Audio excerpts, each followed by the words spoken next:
பிரச்சனைகள் எதுவாக இருக்கலாம்.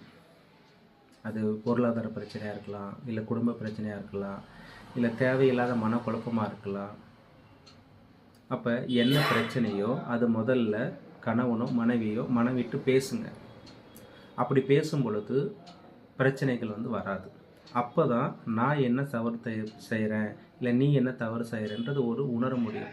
அப்போ உணர்ந்தால் தான் மனிதனுடைய வாழ்க்கையை புரிஞ்சு கொள்ள முடியும். இந்த பூமியில் பிறந்துட்டோம்னா நம்ம வாழ பிறந்தவர்கள்.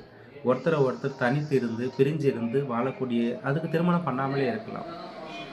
திருமண வாழ்க்கைன்றது என்னன்னு கேட்டிங்கன்னா, ஒரு ஆணுக்கு ஒரு பெண் துணை, ஒரு பெண்ணுக்கு ஒரு ஆண் துணை. இதுதான் வாழ்க்கையினுடைய நியதி.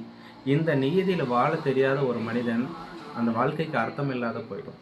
அதனால எந்த குடும்பத்தில் கணவன் மனைவி பிரச்சனைக்கு உள்ளவங்க முதல்ல உங்களை பற்றி சிந்திச்சு பாருங்கள். நம்ம செய்கிறது சரியா தப்பா அப்படி சொல்லி சிந்திச்சு பாருங்கள். அது ஆணாக இருந்தாலும் சரி, பெண்ணாக இருந்தாலும் சரி, தவறு யாரு கிட்டக்குதுன்னு ஒருத்தருக்கு ஒருத்தர் புரிஞ்சு உங்கள் கணவனோ உங்கள் மனைவியோ நீங்கள் வாழ பழகிக்கோங்க.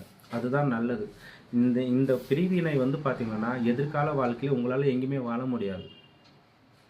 உங்களுக்குன்னு ஒரு துணை இருக்காது. இன்றைக்கி யாரெல்லாம் இன்றைக்கி பார்த்துக்கிறேன் நான் இருக்கிறேன் அப்படின்னு சொல்கிறவங்களாம் நாளைக்கு இருக்க மாட்டாங்க. இதுதான் உண்மையான விஷயம். இன்றைக்கி சூழ்நிலைக்கு உங்களுக்கு ஆறுதல் படுத்துவாங்க.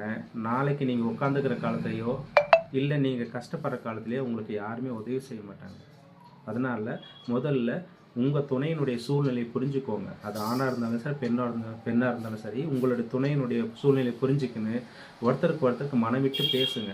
பேசினதுக்கு அப்புறம் உங்கள் வாழ்க்கையை தொடங்குங்க. கண்டிப்பாக உங்கள் வாழ்க்கை நல்லாயிருக்கும்.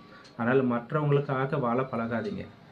மற்றவங்க எப்படி இருக்கிறாங்க, மற்றவங்கள பார்த்து நீங்கள் எந்த ஒரு விஷயமும் சிந்திக்காதீங்க. உங்கள் மனசு என்ன சொல்லுதோ அதன்படி செயலாக்கம் பண்ணுங்கள். வாழ்க்கை குடும்பத்தில் நல்ல ஒரு வாழ்க்கை வாழ முடியும். அதனால் நீங்கள் குடும்பத்தோடு ஒற்றுமையோடு வாழணுன்றது தான் எல்லாருடைய ஆசையும், என்னுடைய ஆசையும்.